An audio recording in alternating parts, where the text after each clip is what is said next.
Yo, mambo vipi? Jason kama kawaida. Kuna one of my subscribers ameingia kwa DM yangu hapo kwa Instagram na akanichapia story moja very interesting. Na by the way, kama uko na story ambayo it is educative na inaweza enlighten sana sana my youths, usichelewe kuingia kwa DM yangu. Angalia hapo kwa description on my YouTube channel. Kuko na links mbili. Kuko na link ya Instagram na link ya Facebook. Kwa hivyo ukiingia hapo, ukini DM, naweza pata story yako. So, huyu jamaa wetu alifanya diploma in information technology katika shule moja kali sana hapo ndani ya Mombasa. Alijienroll vizuri, akafanya diploma in information technology na akawa yuko sawa. Hapo mambo na sijui software installation nini, mambo na computer, kutengeza makompyuta, yani jamaa alikuwa yuko mkali kabisa. Naona hiyo ilikuwa ni passion yake. Kwa napenda sana mambo ya social media nini.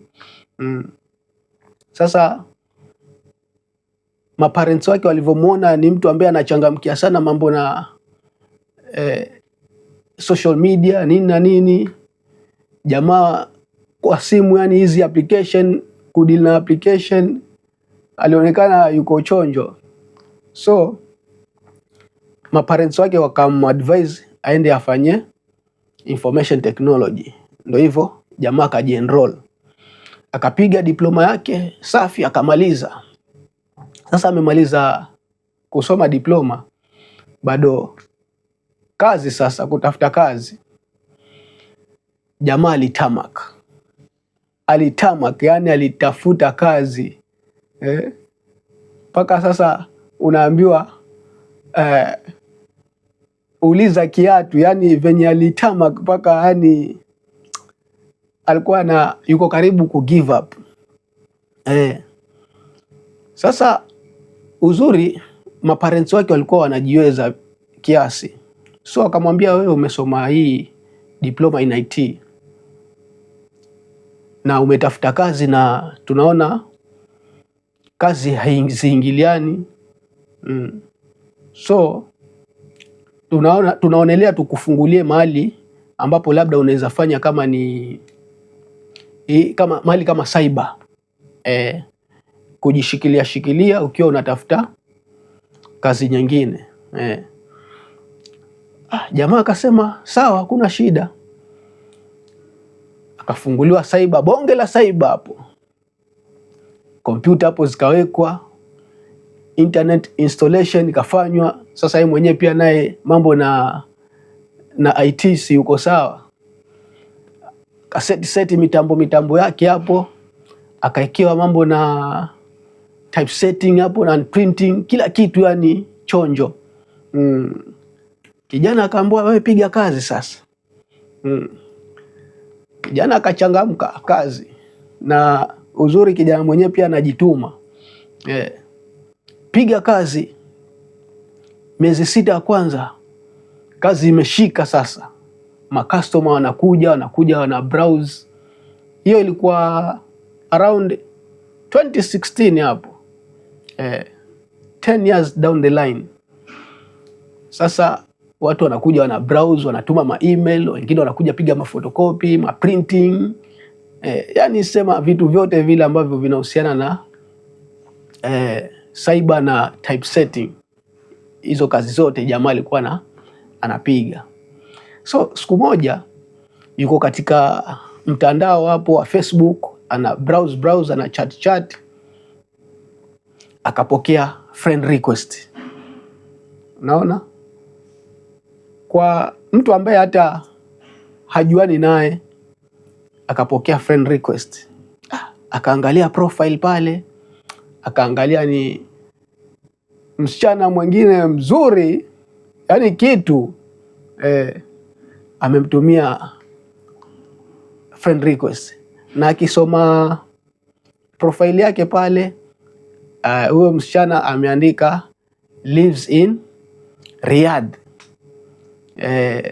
Anaishi Riyadh lakini anatoka Mombasa, from Mombasa but living in Riyadh. Kajaribu kusoma tena vizuri, akajua, akaangalia zile picha ambazo amepost katika profile yake, akajua huyu ni either anafanya kazi huko Saudi Arabia. Unaona, kijana wetu akaona hii ni zara imeingiliana, fasta aka accept ile friend request na wakawa friends, akamtext mambo, na hapo ndio maongezi yakaanza. Wakaanza communication, unatoka wapi, nini na nini. Mimi natoka sijui Mombasa, mimi natoka Mombasa Bamburi, mimi natoka Mombasa Bombolulu. Unaona, sasa ile kujuana, so walikuwa wana communicate frequently mpaka sasa ikageuka kuwa sasa ni a loving affair sasa. Yani sasa ni mapenzi ya mtandaoni. Naona sasa yule msichana ambaye alikuwa yuko Saudi Arabia alikuwa amepiga kama miaka miwili huko, yuko karibu kumaliza contract yake ya kwanza, ashuke zake mtaa. Unaona, sasa akakommunicate, aambia hata mimi niko karibu kuja home. Naona yule jamaa wetu huyo yuko married. Unaona, yule demu hayuko married, yuko single. Lakini sasa yule jamaa hakumwambia yule demu kama yeye yuko married. Sasa yule demu alikuwa na high expectation kuwa akishuka mtaani wanaweza kuja wakaangalia kama ni plans za kuoana nini na nini. Si unajua vile huwa watu saa nyingine wanakuwa disparate. Akitajiwa kuolewa anasikia amechemka. Sasa yule jamaa alikuwa yuko married. Naona haya, wakachat. Siku moja ile simu ambayo huyu jamaa wetu anachati na yule demu, ile simu ikaja ikaharibika. Naona ikaharibika, ikabidi aipeleke kwa fundi, na hiyo tu ndo alikuwa ni simu ambayo anaitumia kuchati na huyo msichana. Sasa yule msichana akashangaa, all of a sudden huyu jamaa hayuko online. Akijaribu kumtumia text hajibu. Kumbe jamaa simu yake imeleta shida, amepeleka kwa fundi. Kwa fundi ilichukua 4 days hapo kwa fundi ikitengezo hiyo simu. Sasa ule demu amepagawa. Unaona, sababu walikuwa hawajua wamefikia paka mahali yule msichana anamtumia picha zake. Unaona zile picha, najua mnaelewa naongelea nini. Hizo picha hizo alikuwa anamtumia, alikuwa ameanza kumtumia pesa. Yule jamaa anambia kidogo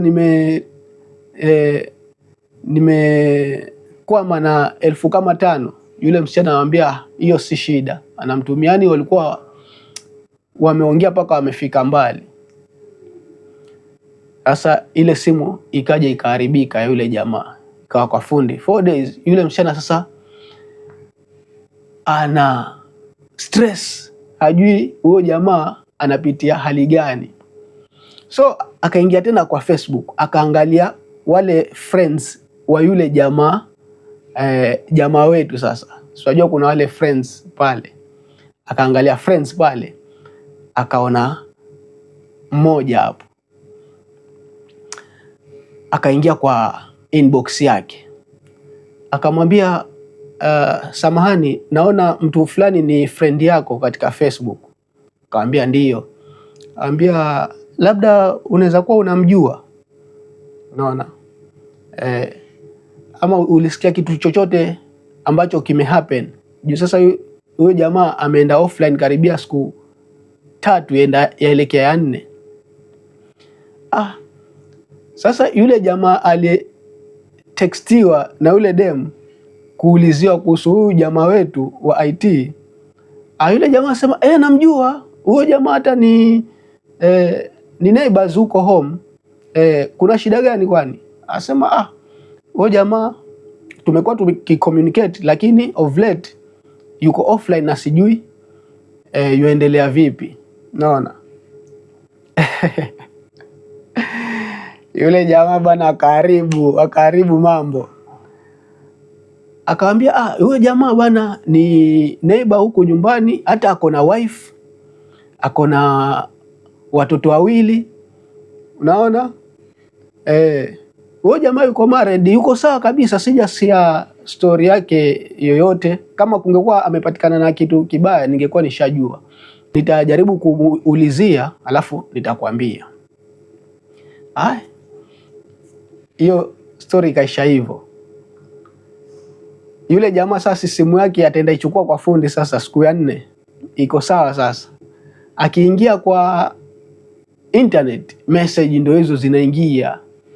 Uko na nini? Uko wapi? Nini? Sasa kumbuka pia yule demu ashaambiwa kuwa yule jamaa yuko married na ako na watoto 2. Na huyu jamaa alikuwa amemficha. Unaona, hakumwambia ukweli. Alimwambia tu yuko single nini, na yule msichana akitoka Saudi Arabia akija hivi wataoana. Sasa yule msichana katika message hapo zenye amemtumia, kwa nini ulinidanganya? Si ungekuwa umeniambia ukweli? Demu hapo amerekodi video hapo akimtumia yualia nini. Basi ndio hivyo, jamaa nyama ikamtoka mdomoni. Yule msichana akamwambia, nimeona wewe sio mtu mkweli, hauongei ukweli, hata afadhali ungeniambia kuwa wewe uko married. Ningefanya tu maamuzi yangu kama nitaendelea na wewe ama sitaendelea na wewe, lakini sababu umenidanganya tayari sasa kukuamini inakuwa ngumu.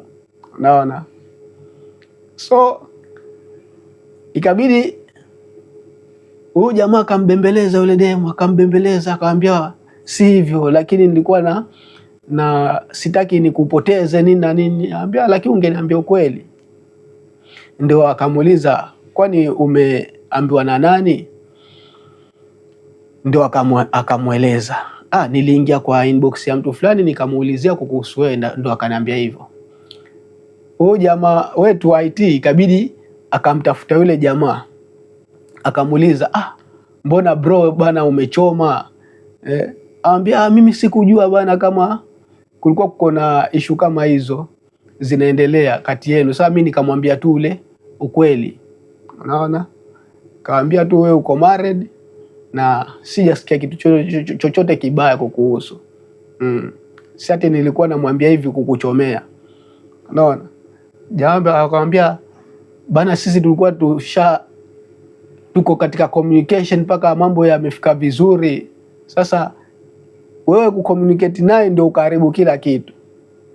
Naona, so hiyo relationship ikaishia hapo tayari, sababu uaminifu hakuna.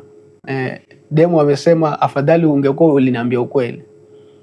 Naona, so hizi mapenzi za online ama relationship za online ni nzuri, lakini ujue kuko na watu ambao hawako genuine, hawezi wakakwambia ukweli. Mtu anaweza akakuficha ili again something from you. Kile kitu akishakipata ndio labda unaweza ukajua ule ukweli sasa. Unaona? Sasa kama yule msichana hangeongea ama ile simu haingeleta shida, alafu yule msichana akaongea na yule jamaa mwenye alimwambia kuwa huyo jamaa wetu wa IT ameoa na ako na watoto, angekuwa na matumaini kuwa akifika Kenya anaenda patana na partner wake ama mpenzi wake na wanaweza endelea na mambo mengine, naona. Kwa hivyo mapenzi ya online yako na changamoto zake na lazima watu wawe careful. Unaweza ona hapa umeangukia, kumbe jamaa anataka scam, naona. So huyo jamaa amenichapia hii story na akaniambia, Jason, piga hii story hii, I think kuna watu ambao watajifunza kupitia hapo. Sio kila kitu ambacho unaambiwa katika kwa mtandao, ama uko na mtu muna chat, wewe uko Gulf, yeye yuko sijui Kenya, yuko wapi, sio kila kitu ambacho unaambiwa ni cha kweli. Vingine tu ni mtu anakudanganya ili apate kile kitu ambacho anataka kutoka kwako. Sawa? Until next time, peace.